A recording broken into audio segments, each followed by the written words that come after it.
In business, your reputation is your revenue, and everyone who has a stake in your business carries that reputation. Your clients, past and present, your collaborators and brand partners, your business buddies who have never paid you anything in their life but still carry your reputation because they know you and trust you. Your team, the people that you hire to also help you carry what you're doing here, and yourself. Yes, you. You are a stakeholder in your business. I am so excited to introduce you to the concept that is going to take you from hustling for the dollar to building a reputation that does the selling for you. Welcome to a masterclass on stakeholder experience, where your relationships become your growth engine and your reputation becomes your revenue.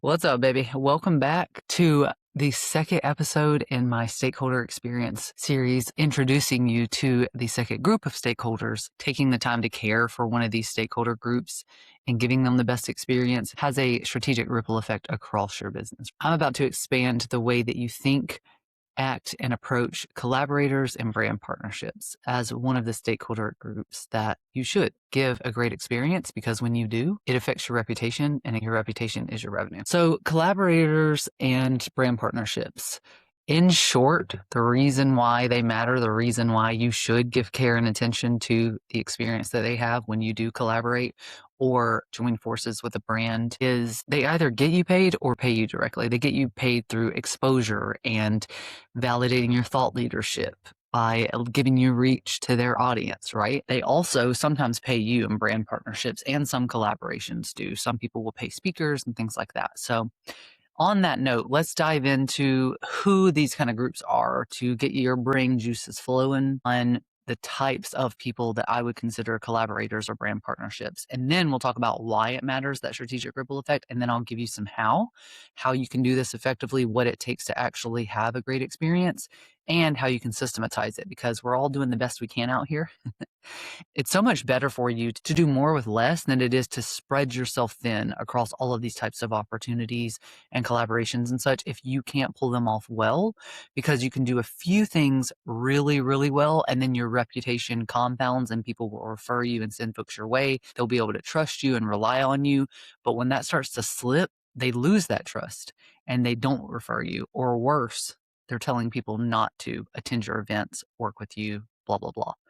And we want to avoid that. So this is really important to everything you do. Less is more, or do more with less. That's why I'll always bring systems into it, not only because I'm an ops gal and I love it. I know the power in it. I know the point of that is to enable you to do what you want to do and what you need to do, but just to do it really, really well. So it's not like, okay, great stuff. Like, oh, I'm going to do all these things you said, but how and when and who? Like, I'm already losing sleep. So let's keep it real, as I always like to do, and dive right into who I consider collaborators. First up is like your visibility and your content collaborators. That's IG Live guests, that are podcast guests, right? Newsletter swaps. So if someone's taking over your inbox for a week, or taking over your newsletter for a week, and then co-created resources, articles, PDFs, and things like that. These are all folks who I consider your visibility and your content collaborators. Then there's events and education, right? These are workshop co-host, event host, speakers. So if you host an event and you have speakers, they're collaborating with you. If you're a speaker for an event host, you're collaborating in some way. These are retreat collaborators. Then there's brand and revenue partners. These are typically the ones that pay you, or you get some sort of like direct monetary benefit from. So sponsors directly, people sponsoring you, affiliates, UGC, user generated content. So try Interact, the quiz platform. I created a quiz through them. Their platform is $39 a month, and it is killer, by the way. But because I created a reel for them, user generated content, they comped that every month for $39. So do they pay me directly? Kind of. $39 a month they gave me back, right, for me to host the quiz on their platform. Brand ambassadors, software and tool partnerships. I just talked about that. If someone touches your audience, your revenue, or your reputation, they're a stakeholder, period. That's not up for negotiation. Okay, let's get into why this matters. Why putting your energy and effort to running an efficient machine and really caring for the experience that your collaborators and brand partnerships, the effect that it has across your business. First, they get you exposure and reach. Just by collaborating, you guys are going to mix social media handles and website, and you're going to share that reel from that podcast or whatever. You're getting exposure to their audience. So immediately you're getting new eyes, which eventually leads to getting you paid in some way, shape, or form, new leads that you can talk to and nurture, or that you can eventually convert to clients. So you're getting exposure and reach just by having that collaboration. And this isn't like more eyeballs. This is borrowed authority and trust, because you're getting like the backdoor access behind stage to come on stage and then speak to an audience who already trust that person. I shouldn't have said stage, because now I'm like, I was thinking like music, going to a show, being a groupie, but I said stages, and stage is an event host.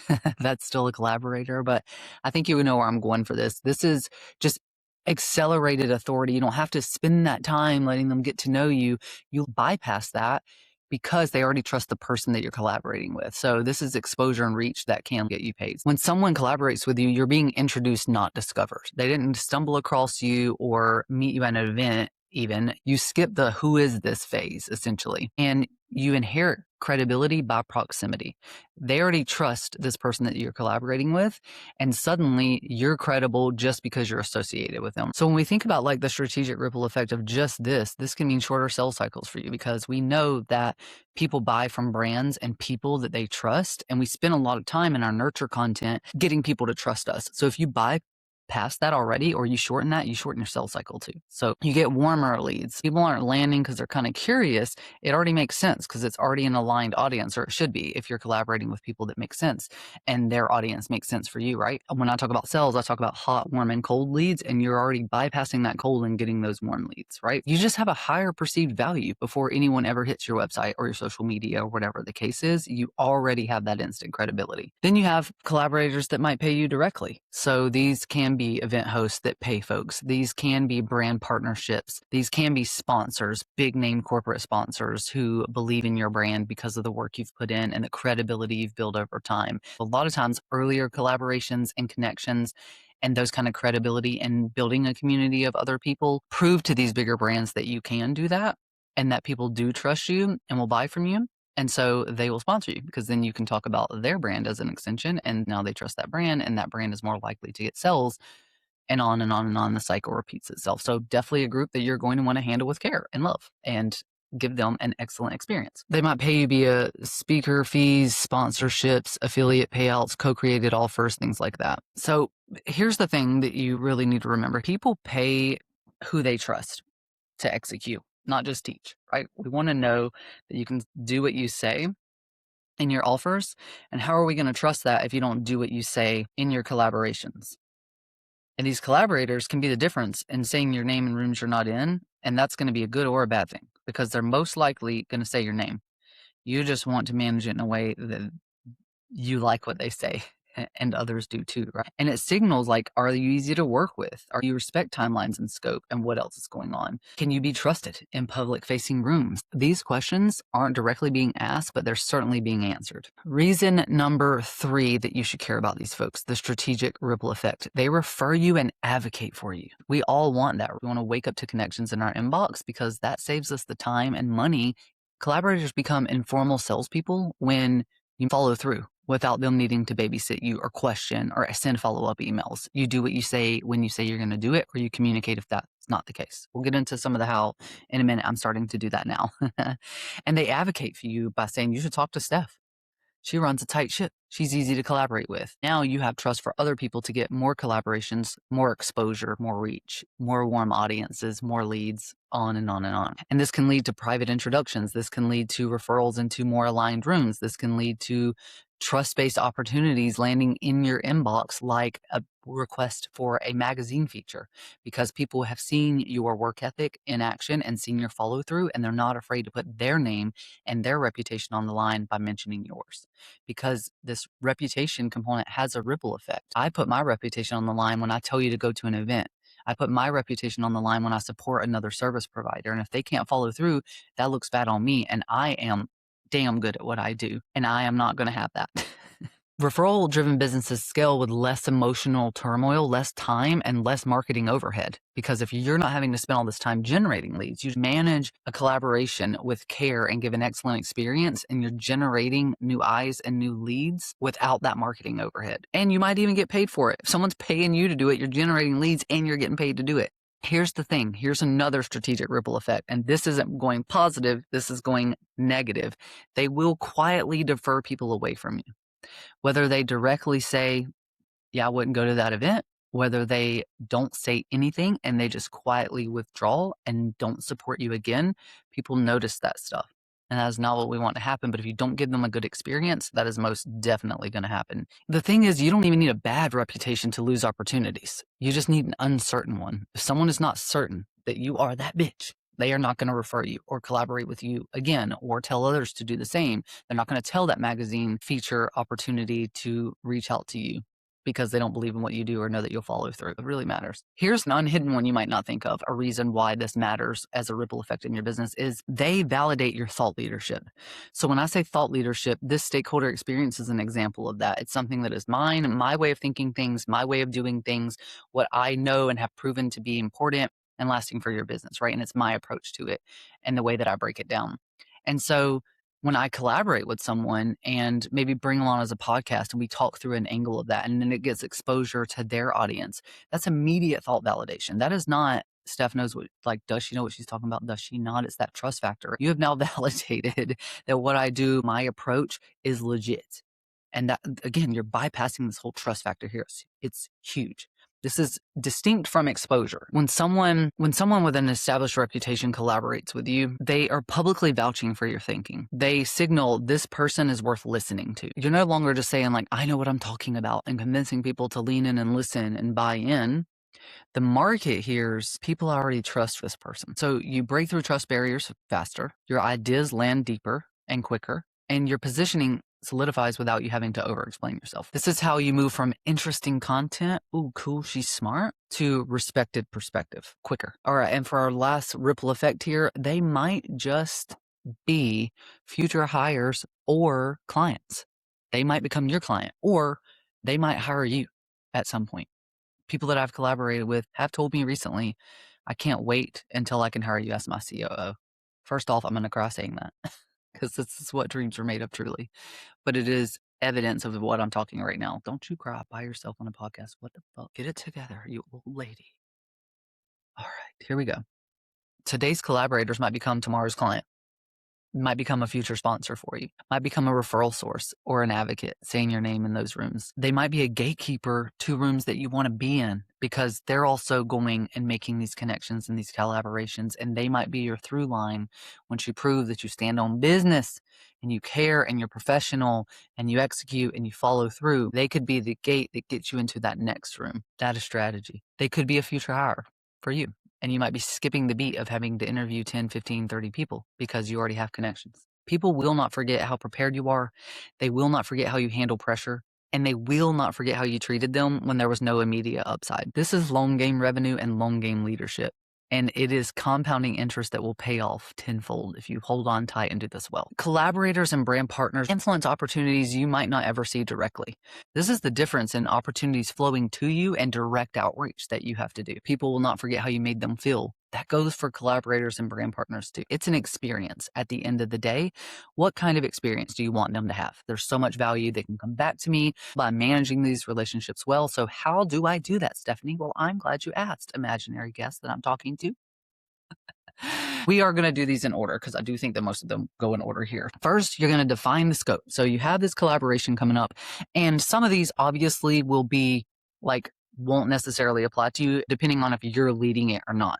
A collaboration is usually joint, but if I'm going to speak on someone else's stage, then I'm not defining the scope. You know what I mean? But I'm going to honor the scope and I'm going to follow all these other steps. So this is still pertinent. You want to clearly understand it and expectations, defining roles, defining owners and boundaries. Who's doing what and when? Who's responsible for what part? If you're doing a podcast guest, there might be a form that you submit and it's like you providing information and agreeing to marketing and blah, blah, blah. And in return, they're going to market your stuff. So that's like an agreement and defining the scope and the role and things like that. Just think through who's doing what and when, and setting those expectations. What's included and what's excluded. That's defining your scope. And this starts before the partnership or the collaboration ever starts. You want to be explicit about the purpose of the collaboration. What's the win for both of us? What is the purpose here? You want to know clearly the roles and responsibility, who's doing what and when, deadlines and non-negotiables. What assets are needed? What do you need from them? Bios, links, all of those details, right? What do you need from them to pull this off? And where are you going to communicate? Is it going to be via email? Is it Slack? Is it DMs? Like whatever the case is, but where's your communication channel so that things don't get out of hand and you guys can keep it all together? Think through all of these things and get clear on those for your next step, which is going to be communicating. Not only this, but communication throughout the entire thing. But before we jump into that, I just want to talk about systematizing this a bit. So I told you I want to systematize. I want to make it easy on you. So when we talk about being clear on the expectations, being clear on who's doing what and when, and really just defining the scope, there's a couple ways you can do this. You can have a collaboration outline, and this can be really simple. This can be a Google document. So I'll give you an example. I'm working on a first time for me collaboration. It is in line with the stakeholder experience, and it's really for hosting events and attending events. As in-person events are on the rise, me and another bomb diggity business owner in this space who is very familiar with hosting events. I'm not spoiling anything. We did a joint interview, and we also invited 3 other people in our space who are in this realm to contribute thoughts to this, which will be article, blog post, and also there will be podcast elements. So this is a larger collaboration with 5 stakeholders, right? Just the stakeholders that are contributing to this piece. And we put the outline in a Google document so that we could get really clear on what's included, who's doing what, when we want this by, what we will not do, because integrity and ethics are really important to us. And so we're laying this all out. So the other contributors providing their thought leadership know that it's a safe place. Their brand will be protected because we're not starting like a little gossip section. We're actually taking a really professional approach to this. We put all of that in this collaboration outline. You could also turn this into a template if this is something you're going to do frequently, and templatize it and do it every time. That intake form for podcast guesting I talked about, where you ask for the assets, you ask for all of these details and get really clear. You can also set expectations in that and get their buy-in, and that's templatized and it's repeated over and over and over again. Templatize emails that you're going to send in this. So if it's the same outreach when you do it, do those podcast guest requests, or you are, templatize it. If you are thanking them after, which we'll get to, templatize that. Make it really, really easy for yourself. And then always have a checklist. Make it a task list. Bonus points for putting it in your task management software. My choice is always hands down Asana. And depending on how big it is, depends if it gets a project or a task. For something like podcast guesting, I just have my steps listed out, 1, 2, 3, 4, 5, as subtask in one task in Asana, and that repeats every time for me. So I've made it really easy to check off everything I need to do, to copy the email and send it, or you can further automate it and have it send every time an action happens with Zapier through your systems. Like, you can really take this next level, because the point of systematizing is to provide the experience that you want, but make it really easy on yourself without losing those personalized touches. Okay, number 2 is communicate everything. You want to anticipate needs and questions before they even know they have them. I'm not asking you to be a magician. I'm asking you to stop and think. I've planned events before without ever being an event planner. I could plan an entire executive suite offsite in another city I've never been to, their travel, where they're going to eat, how the day's going to go out, and all of this. And people think that like this kind of work is fascinating. I'm like, I didn't do anything to learn that. I pretended like I was going. Walk yourself through that experience if you don't know how to design like a plan for it and what people do need to know. If I was going to said event, if I was going to that executive offsite, what do I need to do? I need to fly a plane. When do I need to be there? I mean, not fly a plane, good grief. I need to be on a plane, Where do I need to stay? Oh, I'm probably going to eat. What are the times for all of this? All of that. So just pretend like it's you. You're the one that's experienced this and walking through it, and that will help you design it easier. And then you want to communicate that. If it's in your head, they don't know. So communicate with your stakeholders, communicate with your collaborators. Silence breeds uncertainty, and that uncertainty will erode trust every single time. So when we systematize communication, and that means everything that you designed in that step 1, when you set the expectations and the rules and everything, tell them this.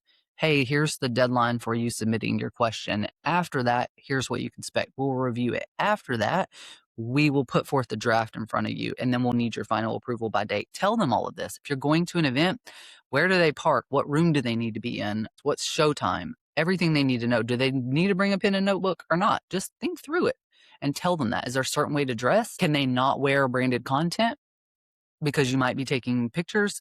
Think through and then communicate that. Don't leave it to chance.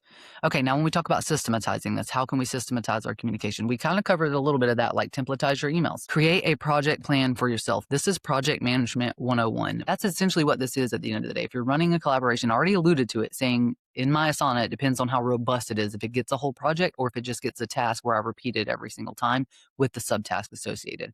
My trigger for that is kind of like 10 tasks or more. If there's more than 10 tasks, that's probably a project. So after you think through the experience, and you can use AI for this. If you're doing something for the first time, ask ChatGPT. You don't have to figure out all on your own and then turn that into a project plan. This is where your due dates, who does what, all of it should live and happen leading up to before you even start all of this right in the event. Number 3 is execution. Be boringly reliable.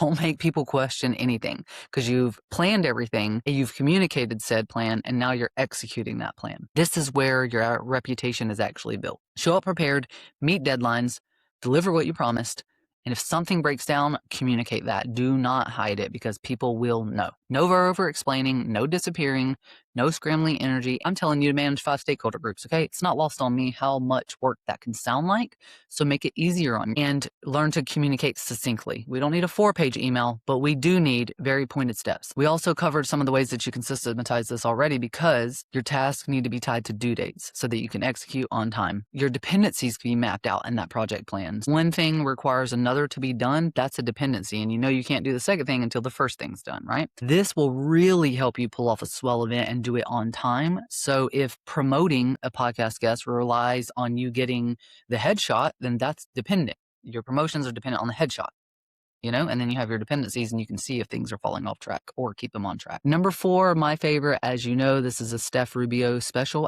Add a touch of extra in all capital letters. This is the intentional extra. And this can look like a personal thank you note. This can be a voice note. It can be written or you send a voice note. I have a guest inside my mastermind community and they pour into my people for an hour and share their expertise. I immediately send them a voice note. And then I go a little extra when people are inside my community and they're like, oh, that was crazy. And that was so helpful. And I did this. And I was on Instagram and I was already using this in the DMs. I screenshot that and I send it to the guest so that they know that their work is actually helpful. That is extra. You don't have to do that, but people remember that. And they feel so good when they know that what they're doing and pouring into the world is actually helping people. This can be a strategic intro to an aligned person. So you had someone you collaborated with, and now you make a connection to someone else. This can be a thoughtful gift that makes sense with what they like. And you would know that if you have an intake questionnaire that asks. All right. So systematizing, getting to know your people, knowing that some people love tea and hate coffee, stuff like that, you can be extra specific in your gift if you want to go that far. The way that you systematize this is it should be a part of your project plan. So this is your follow-up afterwards, and you have a check when it's done to send your follow-up voice note or whatever the case is. You can also, and I love to do this when I see discounted stuff at stores, like discounted notebooks and little things that people will actually use. I like to grab those and I get my little discounts, and then I can easily whip up and I get branded envelopes and branded note cards, and then I can easily write a handwritten note and package this up and pop it in the mail. Set up a simple follow-up sequence. So this can be something that's automated. After someone collaborates with you can have it automatically send and thank them. But be careful there because this kind of intimate relationship doesn't always need to be automated. That personal touch will go a long way. So it can truly be as easy as just having a task in Asana that says send a voice note, and you pause and you send them that voice note and give them some love. Okay. And number 5, follow through and future loop. Think through this from beginning to end. Most people vanish after a collab. That's amateur stuff. We already talked a little bit about doing this like extra thank you note, something extra you can do. Oftentimes that's after, but think through other things that you can do, like share performance if it's relevant. This can be great for podcast guesting, and I actually don't see it a lot. No one has a visibility into your podcast hosting platform. They don't know how many downloads there were or things like that. So that can be a fun little touch that you say, hey, by the way, a week later, 2 weeks later, or whatever your standard is, like, I just wanted to send you a quick little follow-up that this is how it performed. These are the amount of downloads that happen. Thank them publicly and privately. That publicly is a tag on one of the social media platforms or via your newsletter, and now they have extra exposure to another channel of your marketing. And close the loop. I would love to do this again sometime, so keep me in mind. Put a plug for yourself. Here's what I'm looking for in this next season, so that they'll think about you the next time they run into someone where that opportunity is. Be smart. That is strategic. This is where repeat opportunities are born in your follow-up and your follow-through. And systematizing this can look like a 30-day follow-up task, right? Or that 2-week component every single time. And you just sit down when that task pops up and like, okay, what can I send them now that it's been a couple of weeks? CRM note or tag, or have a past collaborators list of folks that you could just go to and refer to easily. Tag them in your email marketing platform or your CRM or wherever you keep that. Okay, that was a lot of talking. I could do this forever, and this will not be the last you hear me talk about managing your collaborations and your brand partnerships, giving them the best experience possible because they carry your reputation in rooms you are not in, and your reputation is your revenue. I'll see you next time where we uncover another stakeholder group that you should manage with the utmost care because they'll do the same thing. Well, that's a wrap on this episode of Rooted and Relentless. If it made you laugh, nod along, or grab that cute little notebook of yours and scribble something down, please hit me with the SSR, subscribe, share, and review, as in leave a review. Thanks for hanging. Bye.